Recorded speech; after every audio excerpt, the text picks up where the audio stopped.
வணக்கம். நீங்கள் நேரடியாக இணைந்து கொள்வது நியூஸ் ஃபர்ஸ்டின் மதிய நேர பிரதான செய்திகளோடு. உங்களோடு இணைந்து கொண்டிருக்கும் நான் சிஸ்ரகுமார் கிருஷாந்த் ராஜ்.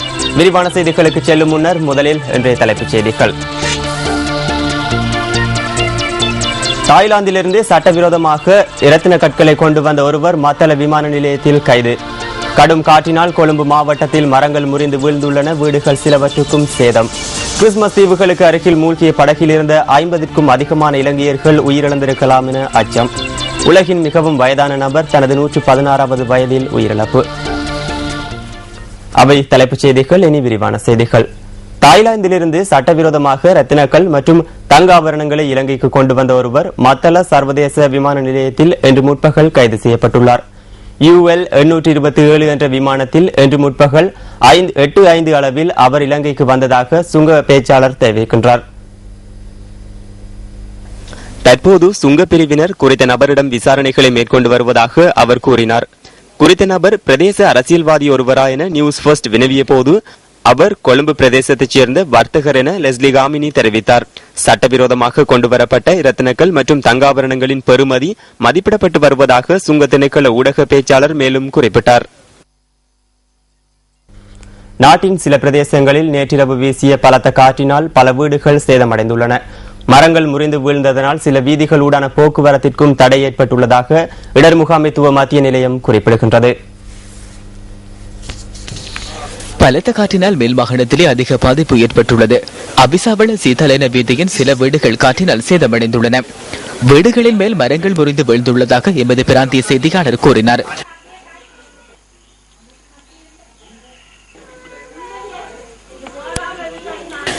இதேவேளை கடுவல பகல போம்பிரிய பிரதேசத்தில் 10 வீடுகளுக்கு காற்றினால் சேதம் ஏற்பட்டுள்ளது.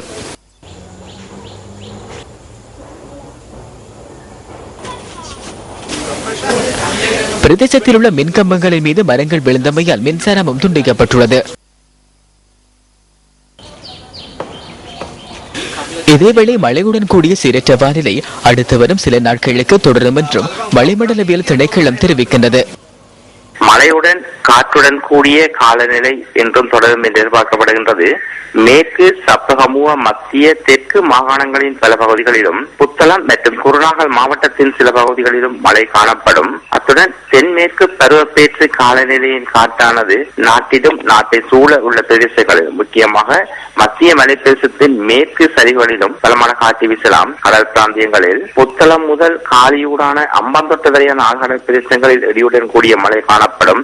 ஏனைய ஆழ்கடல் பகுதிகளில் கூட சாதாரண மழை காணப்படலாம். கடல் பிராந்தியங்களில் காற்றின் வேகமானது மணித்தாளத்துக்கு 30 கிலோமீட்டர் முதல் 40 கிலோமீட்டர் வரையான வேகத்தில் தென்மேற்கு திசையிலிருந்து காற்று வீசும். இந்த காற்றின் வேகமானது மன்னார் வளைகுடா முதல் கொழும்பு காலியூடான பொத்துவில் வரையான ஆழ்கடல் பிரதேசங்களிலும் மற்றும் யாழ்ப்பாணம் முதல் திருகோணமலை வரையான ஆழ்கடல் பிரதேசங்களில் மணித்தாளத்துக்கு 60 கிலோமீட்டர் முதல் 70 கிலோமீட்டர் வரையான வேகத்தில் அதிகரித்து வீசலாம்.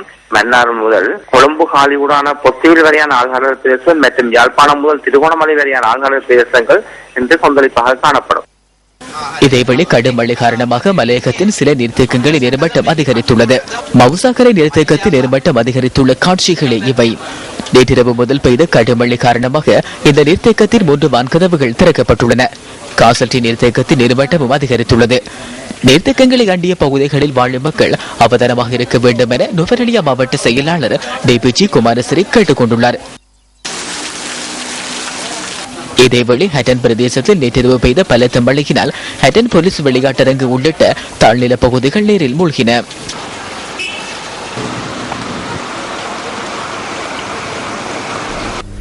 மலையகத்தில் பெய்த பலத்த மழை காரணமாக ஹட்டன் பகுதி மக்களின் இயல்பு வாழ்க்கை பாதிக்கப்பட்டுள்ளது.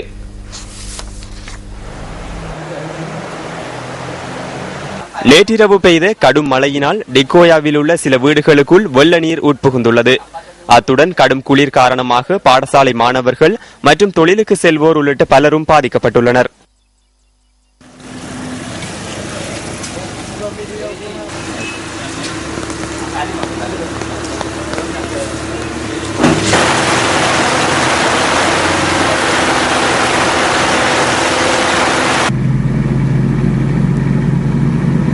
சில வீதிகளில் மண்மேடுகள் சரிந்து விழுந்துள்ளதால் போக்குவரத்தும் பாதிக்கப்பட்டுள்ளது. கொழும்பு நுவரெலியா மற்றும் டிக்கோயா கொழும்புக்கான போக்குவரத்து நடவடிக்கைகள் பாதிக்கப்பட்டுள்ளதாக எமது பிராந்திய செய்தியாளர் கூறினார். பலத்த காற்றுடனான வானிலை காரணமாக உயிரிழந்தவர்களின் எண்ணிக்கை 56ஆக உயர்வடைந்துள்ளதாக இடர் முகாமித்துவ மத்திய நிலையம் குறிப்பிடுகின்றது. அவர்களுள் 54 பேர் மீனவர்கள் என்பது குறிப்பிடத்தக்கது. இடர் முகாமைத்துவ அமைச்சினூடாக பாதிக்கப்பட்டவர்களுக்கு இழப்பீடுகளை வழங்குவதற்கான நிதி மாவட்ட செயலாளர்களுக்கு அனுப்பி வைக்கப்பட்டுள்ளதாக இடர் முகாமைத்துவ நிலையத்தின் பிரதி பணிப்பாளர் பிரதீப் குடப்பிலே கூறினார். வளிமண்டல திணைக்களம் மீனவர்களை கடலுக்கு செல்வதை தவிர்த்துக் கொள்ளுமாறு நேற்று அறிவுறுத்தல் விடுத்திருந்தமையால் ஊடகங்கள் மற்றும் கடற்றுள்ள அமைப்புகளினூடாக இது தொடர்பில் மீனவர்களுக்கு அறிவுறுத்தியதாக அவர் குறிப்பிட்டார். இதேவேளை சில பகுதிகளில் பலத்த காற்றுடனான வானிலை நிலவுகின்றமை பதிவாகியுள்ளதாகவும் அது தொடர்பான விவரங்கள் தற்போது திரட்டப்பட்டு வருவதாகவும் பிரதிபலிப்பாளர் கூறினார். எவ்வாறாயினும் கொழும்பு மாவட்டத்தின் இடர் முகாமைத்துவ பிரிவு இது தொடர்பான நடவடிக்கைகளை முன்னெடுத்து வருவதாக அவர் தெரிவித்தார். அனர்த்தங்கள் ஏற்படும் பட்சத்தில் முப்படை மற்றும் போலீசாருடன் இணைந்து செயற்படுவதற்கு மாவட்ட இடர் முகாமைத்துவ பிரிவுகள் தயாராக உள்ளதாகவும் பிரதீப் குடப்பிரி மேலும் குறிப்பிடுகிறார். தற்போதைய நிர்வாகம் மீனவர்கள் தொடர்பில் பொறுப்பு கூறுவதில்லை என மக்கள் விடுதலை முன்னணியின் அரசியல் குழு உறுப்பினர் கே டி லால்காந்த தெரிவிக்கின்றார். பொல்கசோவிட்ட பாலகம பகுதியில் இடம்பெற்ற மக்கள் சந்திப்பிலேயே அவர் இதனை கூறினார்.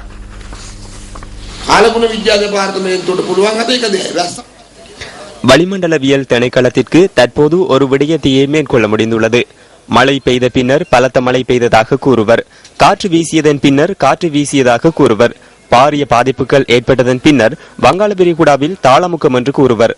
எமது வளிமண்டலவியல் திணைக்களத்தினால் அதனையே செய்ய முடியும். இது அவர்களின் தவறா? திணைக்களத்தின் பிரச்சனை இல்லை. தற்போது ஆட்சியில் உள்ள நிர்வாகம் மீனவர்கள் தொடர்பில் உரிய முறையில் பொறுப்பு கூறுவதில்லை என்பதே பிரச்சனையாகும்.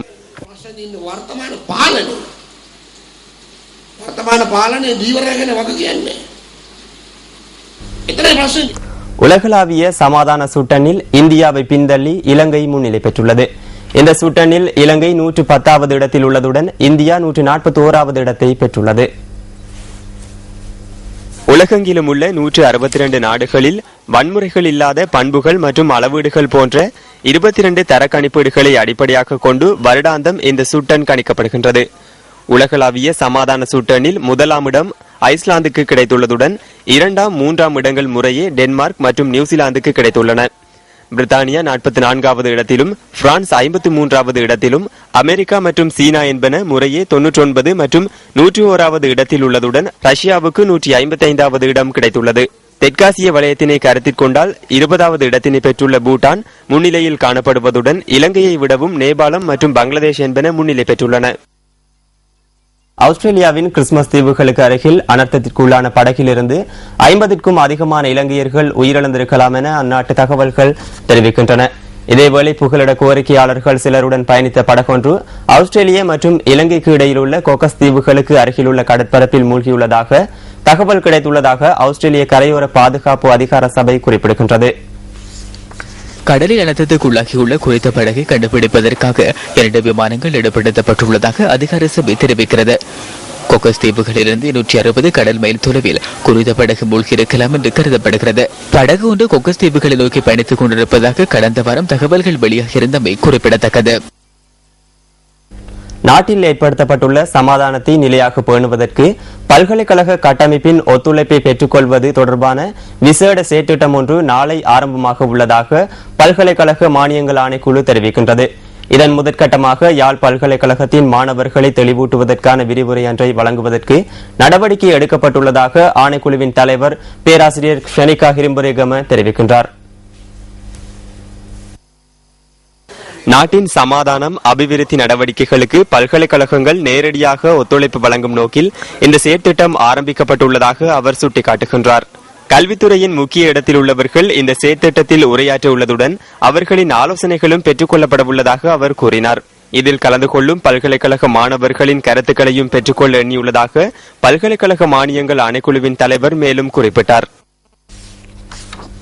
கல்முனை, அக்கரைப்பற்று, பொத்துவில் போலீஸ் நிலையங்களில் சேவையாற்றிய போலீஸ் உத்தியோகத்தர்கள் கொலை செய்யப்பட்டு 23 வருட நினைவு தின நிகழ்வு இடம்பெற்றது. அவ்வாறை போலீஸ் அத்தியட்சகர் அலுவலகத்திற்கு அருகில் நிர்மாணிக்கப்பட்டுள்ள நினைவு தூபிக்கு அருகில் இந்த நிகழ்வு இடம்பெற்றது. அம்பாறை மற்றும் மட்டக்களப்பு மாவட்டங்களில் 6000 போலீஸ் உத்தியோகத்தர்கள் 23 வருடங்களுக்கு முன்னர் திருக்கோவில் பகுதியில் கொலை செய்யப்பட்டனர். அதற்கான நினைவு தின நிகழ்வு அம்பாறை பிரதி போலீஸ் மா அதிபர் கபில ஜெயசேகர தலைமையில் நடைபெற்றது.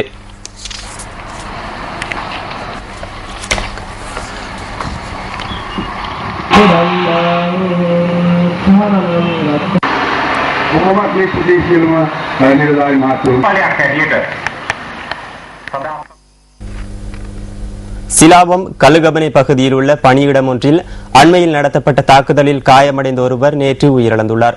கீழே விழுந்தமையினால் காயமடைந்ததாக தெரிவித்து கடந்த 8ஆம் திகதி குறித்த நபர் சிலாபம் வைத்தியசாலையில் அனுமதிக்கப்பட்டார். சிலாபம் கழுகபேனை பகுதியில் நிர்மாணிக்கப்படும் ஹோட்டல் ஒன்றில் இந்த தாக்குதல் சம்பவம் இடம்பெற்றதாக எமது பிராந்திய செய்தியாளர் கூறினார். சம்பவம் தொடர்பில் கிடைக்கப்பெற்ற முறைப்பாட்டிற்கு அமைய முன்னெடுக்கப்பட்ட விசாரணைகளினூடாக குறித்த நபர் மீது தாக்குதல் மேற்கொண்டமை தெரிய வந்துள்ளது. சடலம் தொடர்பான முதற்கட்ட நீதவான் விசாரணைகள் நேற்று நடைபெற்றதுடன் இன்று பிரேத பரிசோதனை நடைபெறவுள்ளது. இந்த சம்பவம் தொடர்பில் போலீசார் மேலதிக விசாரணைகளை முன்னெடுத்துள்ளனர். அம்பாறை நெல்ல பககொல்ல பகுதியில் புதையல் அகழ்வில் ஈடுபட்ட 2 கைது செய்யப்பட்டுள்ளனர். அம்பாறை தொல்பொருள் பாதுகாப்பு விசேட போலீஸ் பிரிவுக்கு கிடைத்த தகவல் ஒன்றிற்கு அமைய சந்தேக நபர்கள் கைது செய்யப்பட்டதாக போலீசார் தெரிவித்தனர். அவர்களிடமிருந்த இரும்பு பொருட்கள் உள்ளிட்ட பூஜை பொருட்கள் போலீசாரினால் கைப்பற்றப்பட்டுள்ளன. சந்தேக நபர்கள் நேற்று அம்பாறை நீதவான் முன்னிலையில் ஆஜர்படுத்தப்பட்டதை அடுத்து எதிர்வரும் 25ஆம் திகதி வரை விளக்கமறியலில் வைக்கப்பட்டுள்ளனர்.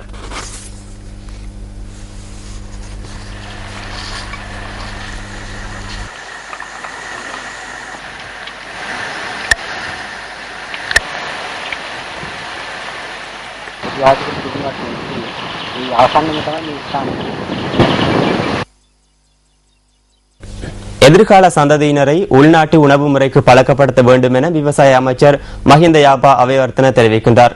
ரண்ண பகுதியில் நேற்று நடைபெற்ற நிகழ்வொன்றிலேயே அமைச்சர் இதனை கூறினார்.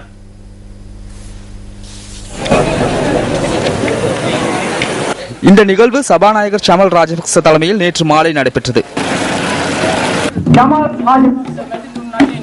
இந்த சந்தர்ப்பத்தில் விவசாய அமைச்சர் மஹிந்த யாப்பா அபேவர்த்தன உள்ளிட்ட சிலர் கலந்து கொண்டிருந்தனர்.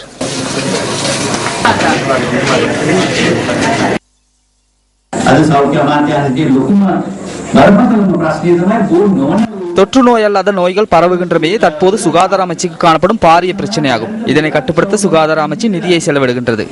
இதற்கான காரணத்தை அறிய எமது நிபுணர்களுக்கு இயலாதுள்ளது.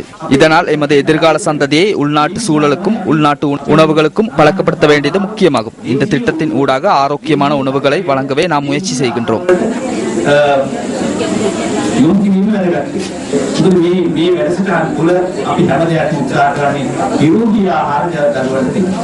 அந்த தகவல்களுடன் நியூஸ் ஃபர்ஸ்டின் மதிய நேர பிரதான செய்திகள் நிறைவு பெறுகின்றன.